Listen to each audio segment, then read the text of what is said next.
Hey, what's up? This is Sully from Godsmack. Strap on those boots, baby, because you are now in the trenches of the war room with the one and only Mistress Carrie right here on the Mistress Carrie podcast. What's up? This is Joe Rogan, and you're listening to Mistress Carrie. Her hair so lovely, pretty eyes. Hey, this is Brent from Shinedown, and you're listening to Mistress Carrie. Hey, Carrie, go put your bra on, girl. Hey, this is Steven Tyler, and you be listening to the baddest bitch in Boston, Mistress Carrie. What's up? This is Aaron from Stain, and you're listening to Mistress Carrie. Hi, everybody. This is Dave Grohl from the Foo Fighters, and you're listening to the one, the only Mistress Carrie. Hey, this is David from the band Disturbed, and you're listening to the baddest bitch in Boston, Mistress Carrie. Hi, Bruce Dickinson here from Iron Maiden. Yes, indeed, Miss Whiplash herself, Mistress Carrie, is here to unchain your brain. Hi, this is Flea from the Red Hot Chili Peppers. You're listening to Mistress Carrie. This is Dennis Leary. You are listening to my favorite, Mistress Carrie. Hey, this is Corey from Stone Sour, and you have the privilege of listening to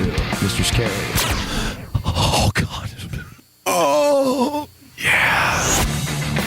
Hey, it's Mistress Carrie, reporting for duty from MCHQ for episode 229 of the Mistress Carrie podcast.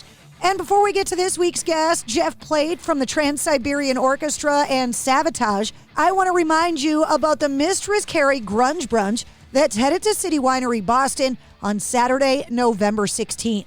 If you love day drinking, charcuterie, and Alice in Chains, this event is for you. Doors open at 11 a.m. Music provided by Rotten Apple, North America's premier Alice in Chains tribute that'll be bringing the iconic MTV Unplugged set to life. Get more details and tickets to Mistress Carrie's Grunge Brunch featuring Rotten Apple performing Alice in Chains Unplugged at City Winery Boston on November 16th. Just go to the concert calendar at mistresscarrie.com. My guest this week is drummer Jeff Plate, who's a founding member of the Trans-Siberian Orchestra, Sabotage, and also an established drum instructor. Jeff and I sat down to talk about this year's Trans-Siberian Orchestra tour featuring The Lost Christmas Eve. This year marks a triple celebration for TSO, 20 years of their beloved rock opera, The Lost Christmas Eve, the band celebrating their 20 millionth concert goer and surpassing $20 million donated to charity. TSO has got 6 shows in the Northeast, 2 shows on November 29th at the SNHU Arena in Manchester, New Hampshire, 2 shows at the DCU Center in Worcester, Massachusetts on November 30th, and 2 shows at the Mohegan Sun Arena in Connecticut on December 1st. I caught up with Jeff in his home studio to talk about the humble beginnings of TSO and the amazing heights that the band has reached over the years. We also talked about his beginnings behind the drum set, recovering from injury, Spinal Tap, baseball, and so much more. It really doesn't feel like the holiday season if TSO is not part of your celebration. I was so glad that Jeff agreed to come on the show, so allow me to introduce you to Jeff Plate from the Trans-Siberian Orchestra. What's up, Jeff? Thanks for coming on the show. You are very welcome, Carrie. Thanks for having me. One of the things I love about doing the interviews this way is that I get to see your workspace, which I never would have gotten if we were just on the phone. Are you in the home drum room right now? Where are you? This is it. This is how I've got things set up when I do my online lessons.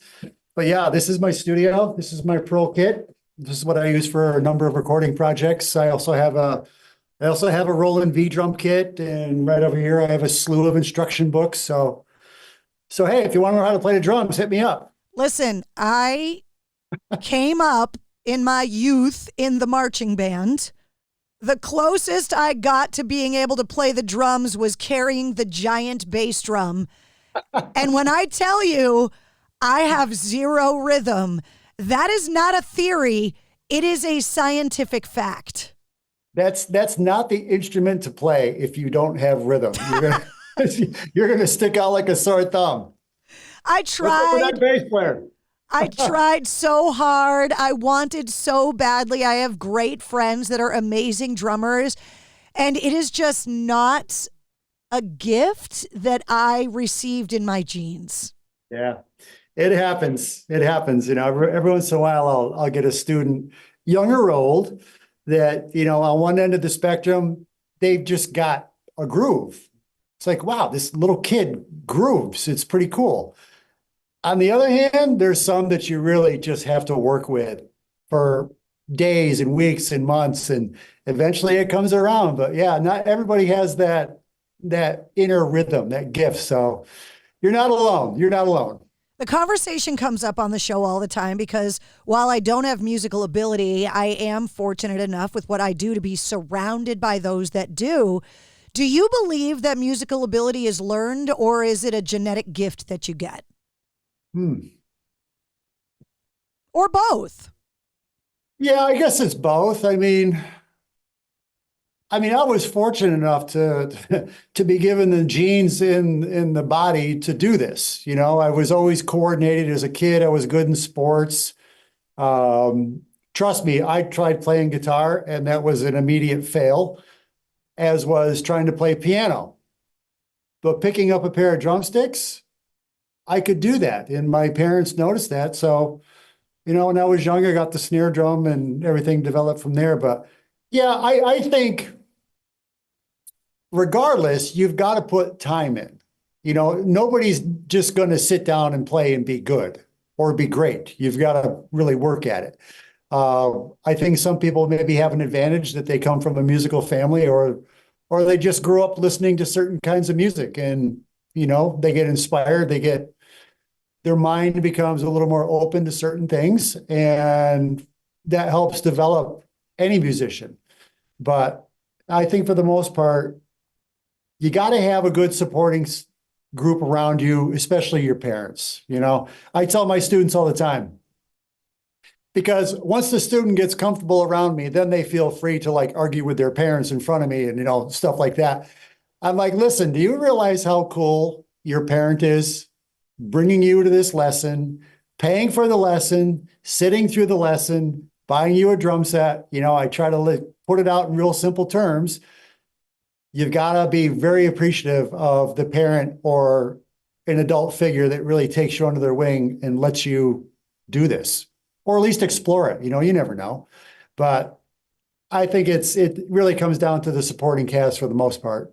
I feel like when you have a kid and they show any sign that they want to be musical, your biggest fear is that they want to become a drummer or a violinist, because the learning curve of those instruments is painful. It's funny.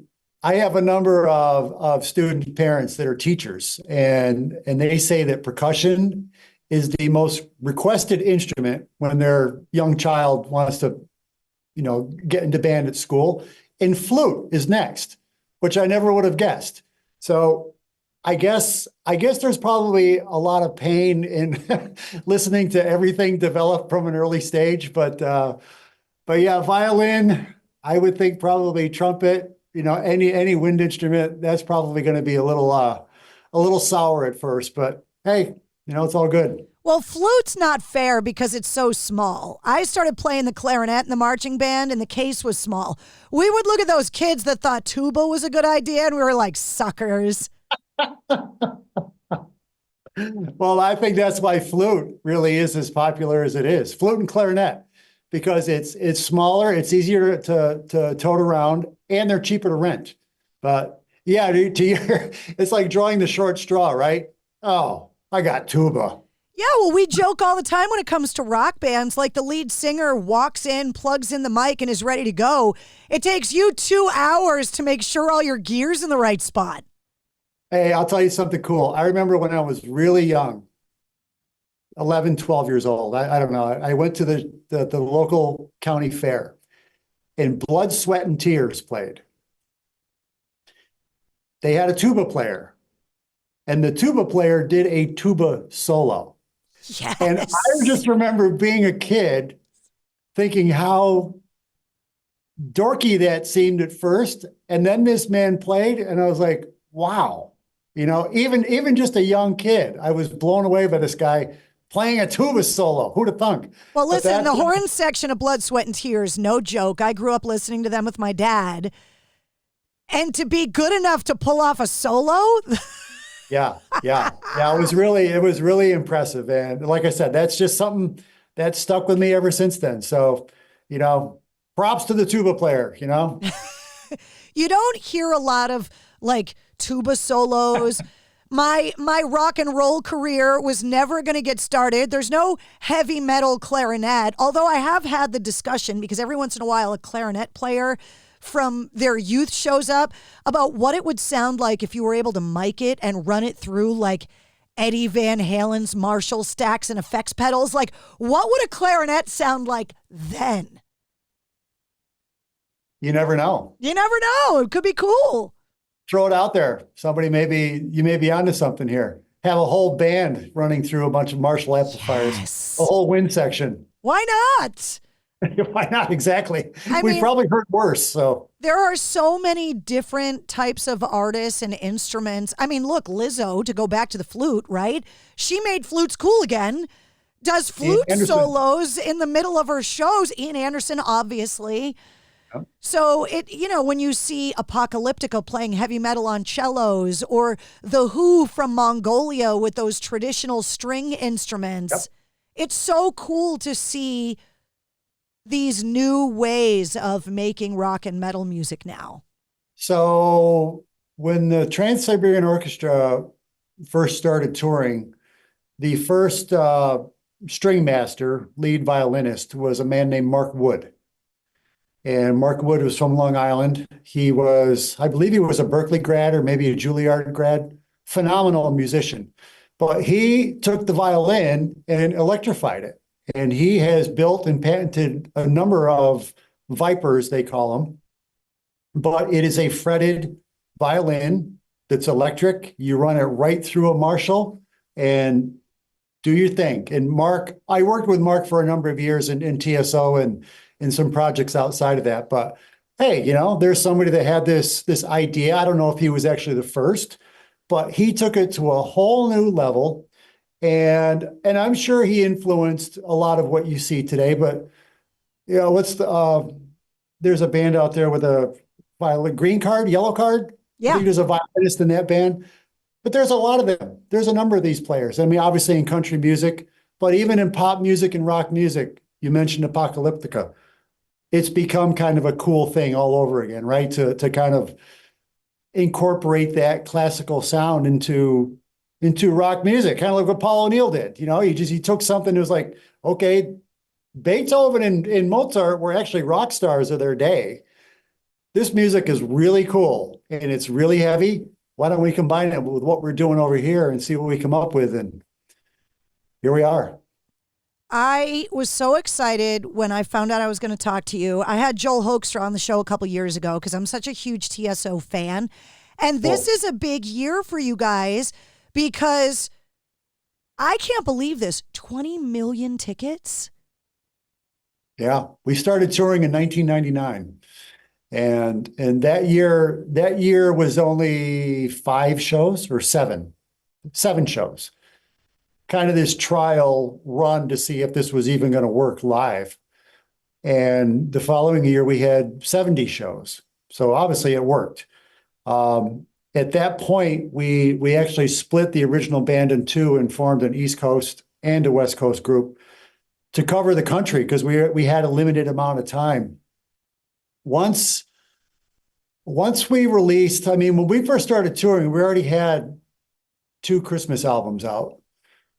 By 2004, which The Lost Christmas Eve is the 3rd album in the Christmas trilogy, which is the story that we are performing this year.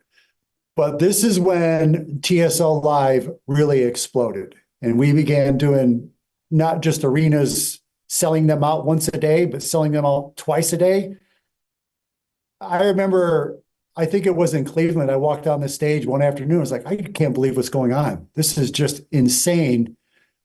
We played, I think, 4 sold out shows in Cleveland in 2 days. We set some attendance record and whatever. But that's when the attendance just completely jumped. And this whole live phenomenon that this thing has become really took hold. And, we've been running at this pace for close to 20 years. But between the 2 groups, we played close to 1 million people a year. And it really is kind of a staggering number once you look at that. We talk about charity all the time, and along with that, we've donated $20 million in charity up till now.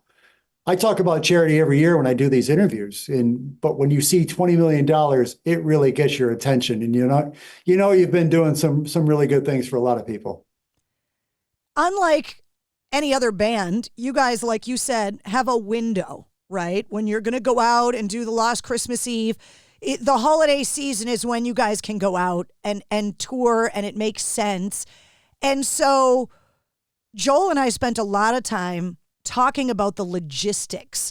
He could not rave about the crew of TSO more because it is a logistical nightmare to reset the show from day to night and then to already start packing it up during the second show of the day because you got 2 more shows tomorrow. Yep. These guys are amazing. This whole TSO thing is like no other. I think Joel said this one day in rehearsal that rehearsal is like, he calls it TSO boot camp. You show up for rehearsal, everybody hugs and shakes hands and says hello. Okay, let's get to work. And for a week and a half, it is 8 hours a day, going over parts, running the show twice a day. It is, when you get there, it's on. But the crew, there's a number of these crew guys that have been with us for years, and they take a beating every year. They know exactly what they're getting into. When this thing finally hits the road and gets rolling, you're doing a single show on Wednesday, a single on Thursday, and then a double Friday, a double Saturday, a double Sunday. And there are a million moving parts to this show. There's very seldom ever a problem at all with anything. You're talking audio, lighting, pyro, lasers, video. And those guys, I mean, we'll be playing in Pittsburgh one night, and the next night we're in Virginia, or the next afternoon we're in Virginia, or wherever. The show's up on time, everything works, it goes off without a hitch. It really is amazing. But the crew, the management team, the production team, there's so much work that goes into this behind the scenes, which we all realize that. I think it would be just amazing if the general public actually saw what these guys go through on a daily basis, because it's a lot of work. There's a lot of tired people come Sunday night, but you know what? These guys are pros, and they do a great job every show. That would be a really cool documentary if the crew all wore body cams like cops do. And to show on one side, like you and I are seeing each other now, the actual audience's perspective, and on the other side, what these guys are doing to make the show look right. Because it's so fascinating having come up on the production side that it's like a duck. The smoother it looks above the water, the more ferociously the feet are going underneath. That's a very good analogy. That's very good. There's this iceberg picture that's out there, tip of the iceberg is the show, at the bottom, what's underneath the water is the crew and the setup. But yeah, I mean, from the crew to the caterers, to the bus drivers, to, management, they don't get a lot of sleep either during this time. They got a lot of stuff they gotta keep their eyes on. But, Paul created something that he wanted the audience to be, he wanted to overload the senses, assault the senses, I guess was his phrase. In order to do that, you've got to have almost too much production. We are at a point now where we can't really fit much more into this time frame that we have to do it in. And that's mainly because of the setup and the teardown. Paul would have twice as much production if it was allowed, but it's literally impossible to make the tour work with much more than what we have. Well, you got to leave room for the audience too. There you go. And what we have is so over the top. It's like, you really don't need any more. He did one thing though. He made sure that every year that the show was different. So there's always different production. There's a different look to what we do. Regardless of the story that we're performing, there's always songs that we try to bring back from years past, and, just try to keep it fresh that way, because people do come see us every year, and sometimes they come and see us multiple times a year. So you've got to keep it fresh for the audience. And in doing that, you got to just have the right people involved. and we do. I was Luckily. gonna say it's become part of like a family tradition, and it's not just metal fans. I mean, TSO comes from metal roots, but the crowd at a TSO show is great grandmothers to toddlers, every walk of life. It is a complete cross section of society, and they all love it. Yep. So for people that don't know, this was born out of the band Sabotage. And Sabotage recorded a record in 1995. I began working with the band in 94. So this is 30 years that I've been working for Paul O'Neill Incorporated.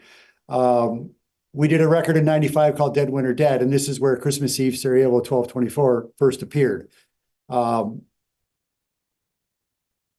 we released that song, it just became this instant holiday hit, but enabled Paul to create the Trans-Siberian Orchestra. The first record, Christmas Eve and Other Stories, was a big success. Second one, Christmas Attic, was a big success. So the next move was taking it live. So Johnny Middleton, who is the bass player, him and I stood on the side of the stage at the Tower Theater before the very first show, Tower Theater in Philadelphia. And we looked out at the audience, and it's exactly what you just described. You know, there was the Sabotage fans, there was the metal kids, the rock guys and girls. Okay, that's all cool. But oh my God, there's a grandparent, there's an old lady, and there's children, and there's people in tuxedos and beautiful gowns, and oh my God, what do we get ourselves into? And not a person left the show. Standing ovation. It was one of those nights that was like, you just realized at that moment, this is going to work. But the variation in the audience, at first, it kind of shocked us. Well, yeah, because you're a metalhead. I'm a metalhead. We're not supposed to be mass appeal and liked. We're the weirdos. And Paul was like, he wants us to be rock guys. He wants you to go on stage and rock out and, do your thing, So we did. And it did not even phase any age group or anybody in the audience. Everybody just loved it. But, along with that, I've always said that Paul's music, the songs are one thing, but the story is, I think, what really brought the whole thing together. When people in the audience could listen to the story and say, wow, he's actually kind of like talking about me or somebody that I know. And then word of mouth, wow, this show is actually safe for my children. My grandparents are going to love this. My teenager's going to love this. From 1999 up until, it only took us 4 or 5 years before we headlined arenas and we're selling them out twice a day, like I mentioned.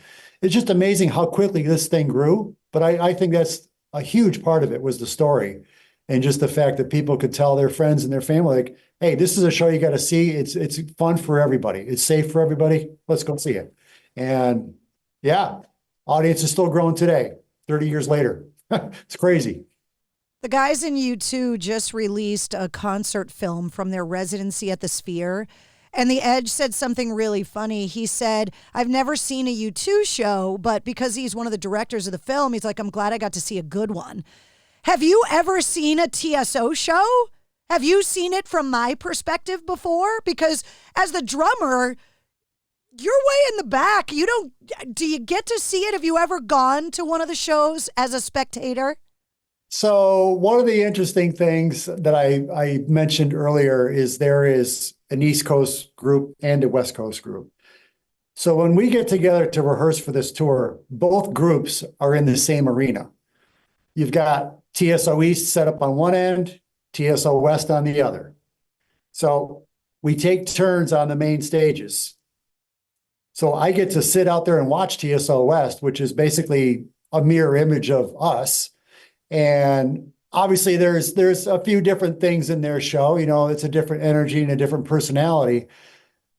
But to be able to sit there and just watch the lighting in the video and see how it affects everything. And of course, I'm watching Blas Elias is the drummer in the West Coast.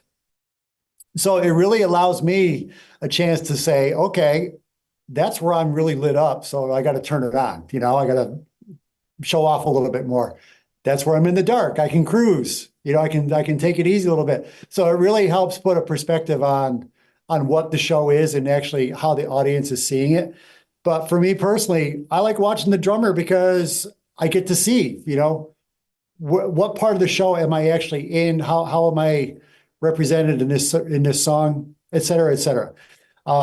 It's really pretty cool. But I'll tell you what, every year that I get to do that, I'm just blown away because the production staff does such a great job in making the show different enough. You know, it is different every year, but there's always something new that you go, wow, that is awesome. So I can just imagine yourself and people in the audience who get to see this and experience it from wherever. But for the people that have never seen the show before, I would just love to be sitting next to them watching their face because it's really, I don't think they know what's actually hitting them until about a half hour, 45 minutes into it. And then they can loosen up and really, okay, now I get what's going on here. But it's awesome. It's so cool. And with all of that production, you would think that small details could slip by. But I've been getting my mom tickets to TSO every year forever. And a few years ago, I took my mom and my godmother, my sister. We had amazing seats. And my mom and my godmother, and I told Joel this, spent like 15 minutes after the show talking about how cool his sneakers were. They catch every little detail. And there are a lot of details of a TSO show. Sure. And the beauty of it, too, is no matter where you're sitting, it's a great show. You know, on the floor, 20 rows back is one show. If you're up in the side, up in the rafters, it's a totally different show. If you're at the back of the room and you can actually see everything that's going on at the same time, you know, it really is pretty amazing. But yeah, it's amazing what people catch. You know, I could drop a stick somewhere in the middle of the show and somebody may notice that. It's like, really? You saw that? God, I thought I hid that one pretty well. But, well, back when you started your career, it never would have gotten brought up again. And the bands all talk about it now. If you screw something up on stage, it's on YouTube in 10 minutes anyway. Everything you do is recorded. It's almost instantly out in the ether. You know, people can see it. And hey, you know, this is why these shows are as slick as they are. We rehearse to the nth degree, you know, because we have pride in what we're doing. And obviously we're respecting Paul and his legacy and everything. But still, there is that reality that there's a camera on you at all times from anywhere and everywhere. So you got to be on your game. You got to be on your game. What do they say? Bad news travels faster than good news. So of course, if you're up there and you know, if you pull off a real clunker, it's going to get out there real quick. Well, you're a rock guy. You're a rock guy. It's been decades. The new Spinal Tap's coming out. Spinal Tap proves itself to be fact and physics law every live show. So no matter how much TSO rehearses, you're going to have that moment. Do you have a Spinal Tap moment? Oh, man. Not so much well, there was one time in TSO. So we all use in-ear monitors. And one night, my battery pack, the battery went dead or something. So anyhow, I'm playing along, and there are certain songs that we use a time code in order to help run the lights and the video and everything together so it all syncs together. I'm back there playing, and I'm like, okay, I'm waiting for my tech to get me hooked back up, and I came right back in on the beat. So I thought. While I was playing, I was speed. I can't remember if I was speeding up or slowing down, but I actually jumped a couple beats. And I can remember the guys on stage all looking at me like, what are you doing? Because I don't make mistakes like that. I got this look from everybody like I had three heads. And at the end of the show, I'm thinking, yeah, that was awesome. I stayed right on point, you know, and they're like, no, you didn't. Something the audience would never notice But for us on stage, the little things that happen like that, it gives us a good laugh at the end of the night because it very seldom happens. Everybody's really a pro and really on their game. But hey, every once in a while, something's going to give. So, well, when you're doing 2 shows a day and the production is so big and you've got so many moving parts, you can't be perfect, but you can try to be. Yes, exactly. But every once in a while, that little Stonehenge is going to come out of the ceiling. It's going to happen. Just when people accuse us of playing to tracks, it's like, well, that just kind of shows that we're not. We are human up here. Things do happen, but very seldom, very seldom. Wait, have people said that you guys play to tracks? Sure. Our sound is fantastic. The East Coast front of house engineer is a man named Dave Whitman, and he recorded every note of TSO that you've ever heard. So he mixes our live show like it is a studio record, like he's in the room. It really is an amazing sound, and I don't want to say it's perfect, but it's pretty damn close. So for some people, they're just like, they can't be doing all that. All those vocals can't be real. All that music, all that sound that I'm hearing can't be real, but it is. And that's, one thing that Paul really, really insisted on was, there's never going to be tracks at a live TSO show. Never. We may enhance something with a keyboard part, or, there may be a third guitar player on stage beefing up the rhythm section or something like that. Everything is live. Everything is being played. But for the John Q public who comes to see us and hears something that sounds that good, sometimes they just can't wrap their head around that. So, it's I'll take it as a compliment. It's like, if we really sound that good, we're doing our job right. Absolutely. And everybody up front's doing their job right too. So that's all good.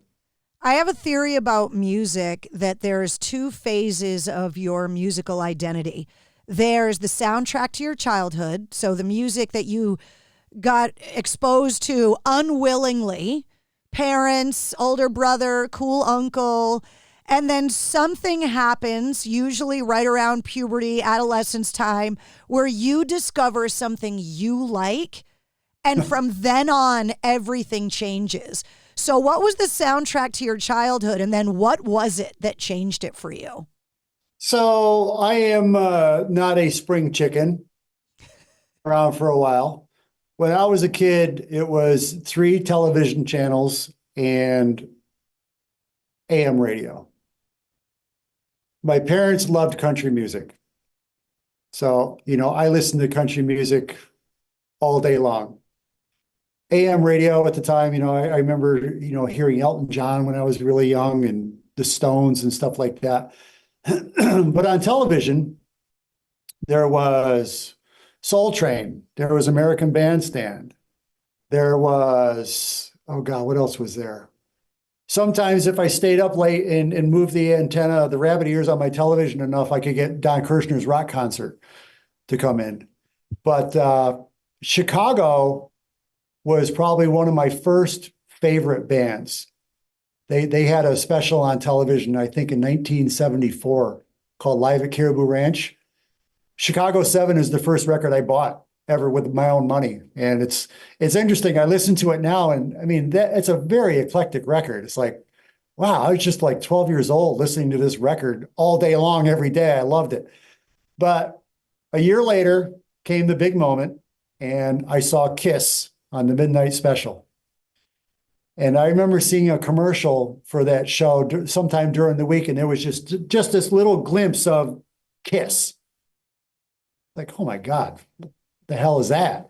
And I talked my parents into letting me stay up late, and I watched that show. And from that point on, it was like, okay, you might be good in baseball and you might be a jock, but you're going to be a drummer now. And that show, that moment put me on my path. But I remember I had a little General Electric cassette recorder that I held up to the speaker on the TV. They came out and they did Deuce and they did Black Diamond. And it was like aliens had landed on the earth. Never in my wildest dreams would I ever think of something like that coming from country roots, coming from AM radio, American Bandstand and the like. And it's like, wham. And yeah, so they really inspired me musically. Probably a year later, it was Rush. Once I started getting kind of good at drums, then Neil Peart came along and made you realize you weren't any good at all. I realized I wasn't any good, but I also realized I needed to do a lot of work. But that drumming, Rush 2112, that was the thing that hit me right over the head. And that's when I got serious about practicing, got a local drum instructor, really got into rehearsing. And, as I mentioned, this is a completely different time than what we're living in today. I didn't have any distractions. It was get home from school and practice 2-3 hours a day. That's just what I did. It wasn't like I was on the computer or on the phone or watching, satellite TV or cable TV or nothing like that. I had my drums. I had Kiss, I had Rush, I had Aerosmith, I had Hoekstra Cult, and then everything just kind of snowballed from there. But yeah, the Midnight Special show, 1975, I think it was April 1975. That was the moment my life changed. And here I am. I'm part of one of the biggest shows on the road every year. And Paul O'Neill was also a huge fan of Kiss and their production and what they accomplished. So it's very cool. It's so funny. Again, I'm so fortunate to have these conversations with so many different artists and musicians. And there are a few moments in time that just changed everything when it comes to generations of artists. There would be a whole generation of rock artists that would not be around if it were not for the Beatles on Ed Sullivan, because that moment changed so many things.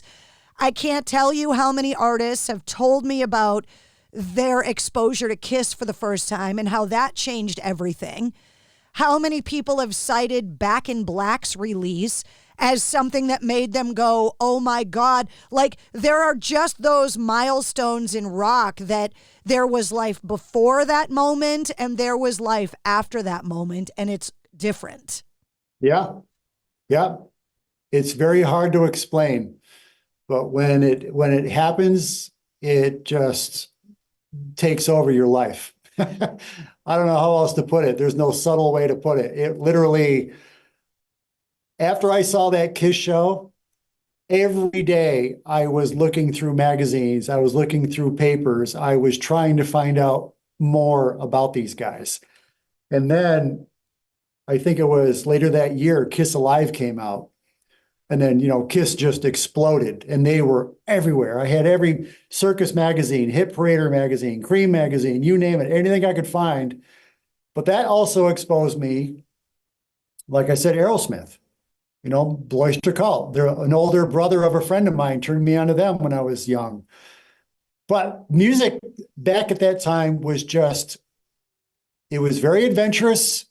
It was very positive. And there was a lot of things going in a lot of different directions. You had Kiss, you had Rush, you had Kansas, you had Boston, you had just a slew of these bands that were so good. And all of the music was positive.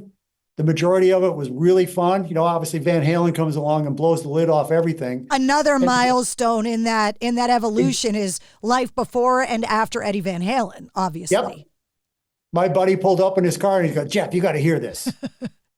And just hearing Eruption, I didn't even hear a song or any drums. I was like, oh my God, what is that? But Van Halen just brought this energy and this fun and this whole different attitude to rock and pop. It was just such a good time to be young and, exposed to so much music. But yeah, guys, I sit here thinking about this. The list is endless. There were so many bands at that time that really came across, and I'm glad I was listening to country music when I was younger, because when I heard pop music, I got to appreciate that a little bit more. Country had so much simple melody and vocals. It was melody and harmony. A lot of these pop bands came along and it's like a lot of the same components, but I was able to appreciate them. I didn't stick my nose up at it because, that's not Kiss or that's not Aerosmith. That sucks. I was able to really appreciate a lot of different things back in the day, and I'm glad I did. But it just all comes around. And you know what? And it's amazing how many of those bands from that era, obviously Kiss just retired, Aerosmith just shut it down. But those bands have been playing for close to 50 years because that music is just that important and that good. When you talk about Van Halen, 1984 for me was really important, like 84, 85, that era. Pyromania, Van Halen, 1984. I read something about you that you and I believe, had in common, was that when you and I were both 12, we ended up on crutches for an extremely long period of time. Is that true? Yes. Yeah. So when I was young, I was a gifted kid. I was a really good athlete.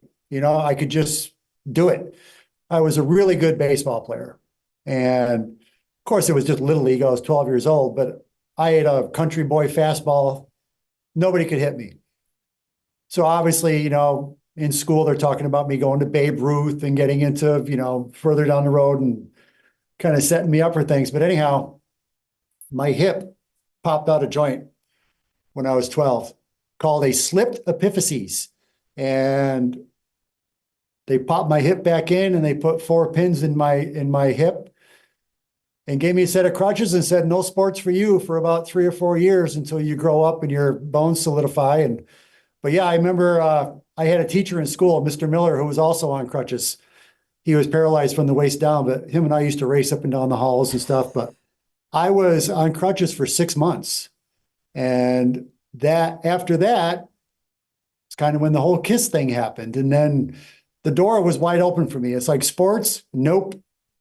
Once I got healthy, all the teachers in school were trying to get me back on the team. And I was like, no, I'm gonna pursue this music thing. And of course, I was still a kid. I didn't really know really what I was doing, but I had no interest in going out and trying out for the baseball team. I wanted to go home and practice and listen to music. So that's the time in your life too, where you don't want to really be different. I was on crutches for months at the same time in life, and the world was not accommodating. There were no ramps. There were no elevators in schools. So there you are with your backpack on crutches at 12 years old. Those memories are still so ingrained in my brain because of that experience. Yeah. I ended up having really strong arms and throwing javelin because I spent so much time on crutches when I was 12. And when I read that about you, I was like, yeah, he would know what it felt like because I was right there with you. Yeah. It certainly makes you appreciate just walking around, right? Just being able to do that. And also other people who are not as fortunate, there was always a kid in school who was in a wheelchair, or some kids that were handicapped to some extent. And hey, I feel you. I'd be the first one there to help them if anything ever went wrong, because I know how that felt. But yeah, that was just a bunch of things all kind of coming together. There was some kind of symmetry there that got me on this path. But I tell you what, between hanging up the baseball mitt and getting hurt like that, like I said, it just kind of opened up the window. There was nothing else I had to worry about from that point on. Once I got healthy enough to sit behind the drum kit and bang on it without hurting myself, game on. That's just what I did every day. Well, if that kid could see you still banging on that kit now, the fact that you're still doing it and doing it at a higher level than ever, because this show is insane. Yeah, it really is. I'm very fortunate. When I started working with Paul in 1994 in Savatage, I mean, I was 32 at the time. I had spent a lot of time out in Boston. I spent 10 years in Boston, played with a lot of different musicians, worked on a lot of different projects, met a vocalist named Zach Stevens, who I worked with, and he became the vocalist in Savatage, and, he brought me into the group. But finding a place that was home, I was trying to get the gig. it didn't matter what it was. I just wanted to be in a professional group. I wanted to go on tour. I wanted to make a record. And not only reconnecting with Zach and Savatage, but once I was able to really dig into their catalog of music and realize how talented these guys were, it was just so awesome because my style fit what Paul was creating at the time. And the guys in the band were just great. It was like a home away from home. So that was 30 years ago. So well, as a baseball guy, you picked a really bad decade to be in Boston. Yeah, they were. Well, no, they were actually doing well, but they did lose to the Mets in the World Series when I was out there. Yeah, that's what I mean. That was a little painful. But then I moved back to New York and I became a Met fan. So whatever, it all works out. We won't hold that against you. No. Well, you're going to be in the Northeast for 6 shows in 3 days, just like what we were talking about. Friday, November 29th at the SNHU Arena in Manchester, New Hampshire for 2 shows. Saturday, November 30th at the DCU Center in Worcester for 2 shows. And then Sunday, December 1st at the Mohegan Sun Arena in Connecticut for 2 shows. You get to come back to the Northeast where you spent a decade. Do you even get to enjoy yourself? 6 shows in 3 days? Do you even get to go out and have dinner? No. No. I mean, I choose not to. My whole mission on those double show days is to just get as much rest as I can. You know, you get up, try to sleep as long as you can. You get up and stretch out, take a nice hot shower, get something to eat, and get ready for a long day. There's really no time for it. And even on days off now, it's all about the rest and recovery. We've been doing this for a long time. So a lot of these, we've played a number of these cities, many times over the years. I've been out to see what there is to see in most of them. But every once in a while, we, on the days off, or even on the single show days, if there's something cool that comes up, sure, we'll go out and take a little trip around town and see something cool or do something interesting. But for the most part, on those double show days, there is very little room for anything but that. And with my job, I got a lot of drumming to do, and roughly 5 hours on the stage 3 days in a row. So trust me, I feel it on Sunday night, but it's all worth it. Well, you got a lot to celebrate this year. The 20th anniversary of the Lost Christmas Eve, 20 million tickets sold, and $20 million donated. Congratulations. That's just, those numbers are just crazy. Yeah, thank you very much. And like I said, I ended up finding the perfect place for me in my drumming and my personality, I guess. I mean, working with Paul since '94 has just, it's given me a career. It's given me some things I never, ever would have imagined. All of what you just mentioned, all of that, working with the people that I get to work with on stage. I mean, Joel is such a fantastic player, but, also Al Petrelli on guitar, Chris Caffrey on guitar. Some of these vocalists I share the stage with just blow me away every night. It's really just amazing. But there was a couple other times back in the mid 2000s where we used to have special guests, and Paul brought in Roger Daltrey to sing with TSO for a couple shows. That was amazing. John Anderson from Yes, Steven Tyler from Aerosmith, Greg Lake from ELP. I remember sitting behind the drum kit thinking, who else besides Joey Kramer has ever played Dream On with Steven Tyler? This is just blow away cool. And some really, really amazing moments over the years. And Paul had a lot of big ideas, a lot of dreams, and he made most of this all come true. It was really amazing what that guy was able to accomplish. But hey, we're all proud to be here and very, very conscious of the work that Paul put into this and carrying on his legacy. So it's all good. Well, carb up because you're going to be very busy again this fall. So congratulations on the milestones, and we'll see you at the end of November when you get up in the Northeast. Thank you so much. It was great talking to you. Great talking to you too. Have a great day. Take care. There he is, Jeff Plate from the Trans-Siberian Orchestra. 6 shows in 3 days in the Northeast, starting November 29th at the SNHU Arena in Manchester, New Hampshire, November 30th at the DCU Center in Worcester, Massachusetts, and December 1st at the Mohegan Sun Arena in Connecticut. You'll find the link to get tickets to any TSO show in the show notes of this episode. You'll also find the link to hear Joel Hoekstra from TSO on episode 122 and to hear this episode's custom playlist.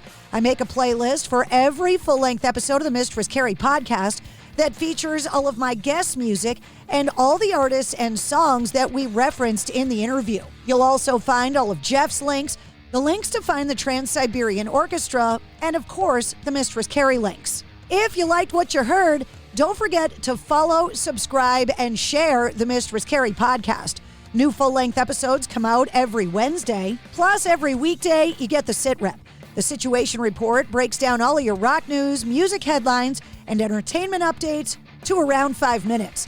And you never know when we're going to release a bonus episode. You can join me live every Tuesday night at 8:30 Eastern for my live streaming video show, Cocktails in the War Room. And you can always find me on the radio. Get the details on all of that and more at mistresscarrie.com. The Mistress Carrie Podcast, a proud member of the Pantheon Podcast Network.